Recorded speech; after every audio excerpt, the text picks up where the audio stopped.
Magandang araw mga kaibigan. Bigyan natin ng reaction, opinion ngayon itong post ni Elmer B. Hugalbot, isa sa mga very active na DDS vlogger. Sabi niya, one day, I hope to see Bongbong Marcos suffer the same fate as PRRD. Not at the detention in The Hague, but in the worst possible prison in the country. Medyo matindi.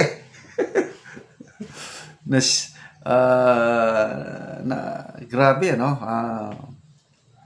I don't know sa inyo kung ano. Ang masasabi ko lang dito is ano, whatever you sow, you reap.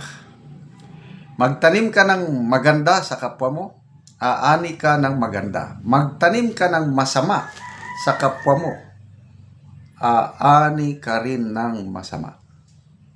Yun na po ang batas ng Diyos. Whatever you sow, you reap. Yun na po ang batas ng karma. Yung mayroong good karma and bad karma. So ito, yan ang wish ni Elmer Hugalbot. Maalala ko tuloy yung birthday wish ni Cara David. Birthday wish, lahat ng kurakot sa Pilipinas mamatay.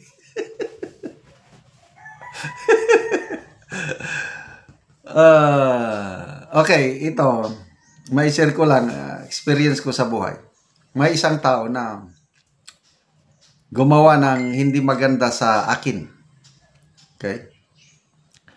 So, na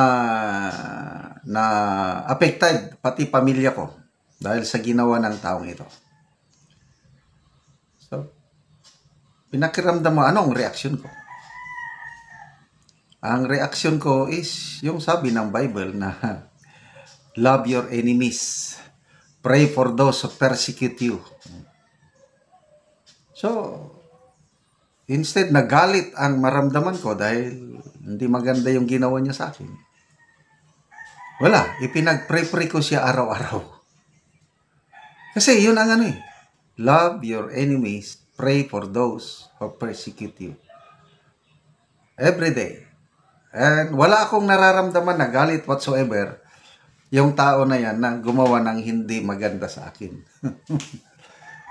My verse sa Bible na vengeance is mine. So, ipasaubaya sa Diyos kung anong... Ito, napakasakit itong nangyari kay PRRD. Lalo na itong nangyari sa kanya na nakulaps siya. May nagtanong sa akin na, Sir, hindi kaya hindi kaya yung mga bumisita sa kanya, yung unwanted visit, yung welfare check ko, hindi kaya may ginawang masama kay PRRD? Sabi ko lang, posible. Kaya lang, wala tayong ebidensya kung ano ba talagang ginawa. Kasi nga, na-collapse na siya, dinala na sa ospital, hindi man lang ipinalam kagad sa pamilya. So, dito mo makikita anong klaseng korte itong ICC. Hindi ba karapatan ng pamilya na malaman na may nangyari ng ganun kay PRRD? So, it took time, how many days, nalalaman din eh.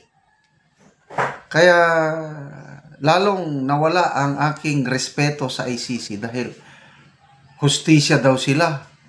Nasaan na yung hustisya na reklamo ni BP Sara, pati daw yung sa kuko sa paa, groin ba doon, na ipaayos kasi masakit yun pag hindi matanggal eh. Ang tagal daw bago na-aksyonan. Tapos yun na nga, nahimatay ang ating Tatay Digong, dinala sa hospital, pina-check up. Walang, I don't know how will I call it, walang concern ba o na hindi man lang ipaalam sa pamilya. So doon natin makikita anong klaseng korte itong ICC. Nagpapanggap na ng hustisya, but where is justice? sa ginawa nila kay inalaw nila yung consul o yung Philippine government na nagbisita kay PRRD. Sila yung gobyerno na nagpakulong kay PRRD, sila yung nagkidnap, sila, they represent this government. Bibisita, hindi man lang ipaalam sa pamilya. To me, that's form of injustice. Kung hindi pa nalaman ni BP Sara yung report ng Philippine Embassy na binigay sa Pangulo, mabuti na lang may mga puting ahas ni BP Sara sa Malacanang na nagsabi ito, may ginawa. Hindi pa malaman. Grabe talaga, the worst. Kaya, pag hinahatid ko ang aking mga apo, sinasabihan ko na sila about what is happening. The best president, sabi ko, PRRD. The worst president, ito ngayon, Bongbong Marcos. Bakit worst? Ina-explain ko. Corruption, kaliwat kanan. Ito yung ginawa kay PRRD. Kaya, sabi ko, yung Marcos Sr., to be fair, one of the best din yun, yung Marcos Sr. So, kinikwento ko yung mabuting nagawa ng Marcos Sr. Of course, meron ding hindi magandang nagawa niya. Ganyan man talaga. Wala man yun. No administration is perfect. But Marcos Sr. to me is a good president. The best president is PRRD. The worst president, ito na ngayon. Okay, magbasa lang ako sa mga comments. Nelson Kawili, yung tipong inaamag na siya, yung tipong unti-unting nauupos yung katawan. Bakit ko nasabi to? Dahil napakawalang hiya niyang nilalang sa bansang Pilipinas. Grabe. Taurus, mas matindi pa sana pagdaanan ni Bongbong Marcos at ang pamilya niya na hindi nila makabangon pa hanggang sa mga salinlahi nila. Huwag naman. Ingrid Katrina, one at a time muna siguro. Pinaprocess pa sa langit ang wish ni Ma'am Cara David. May processing pa palang mga birthday wish. Ringo Albite, very satisfying. V. Alipusa, same feeling here. Hoping na kung anong itinanim, ganon din po ang aanihin. Mas gusto ko, sobra pa sa kanya. Anyway, ulitin ko.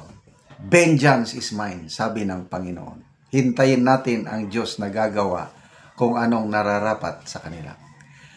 Salamat mga kaibigan sa inyong pagsubaybay sa ating channel. Nakakatulong kayo ng malaki sa tribong Talaandig ng Bukidnon dahil, excuse me, ang income natin sa channel na ito is pantulong natin sa tribo. Namimigay tayo ng livelihood assistance sa kanila, nagpapatanim ng saging lakatan at Arabica coffee. Panoorin nyo ang video na ito.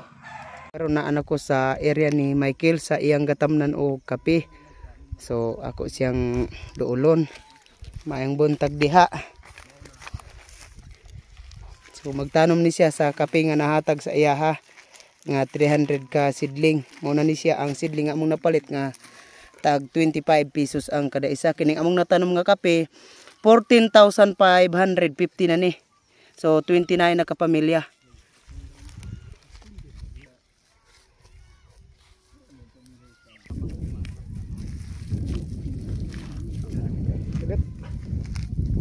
Tambok. Og muna ni ang nahuman niya og mga tanom. So tama na dito oh.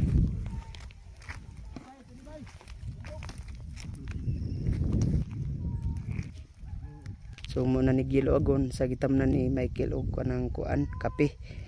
So luag yun. Yana kayo.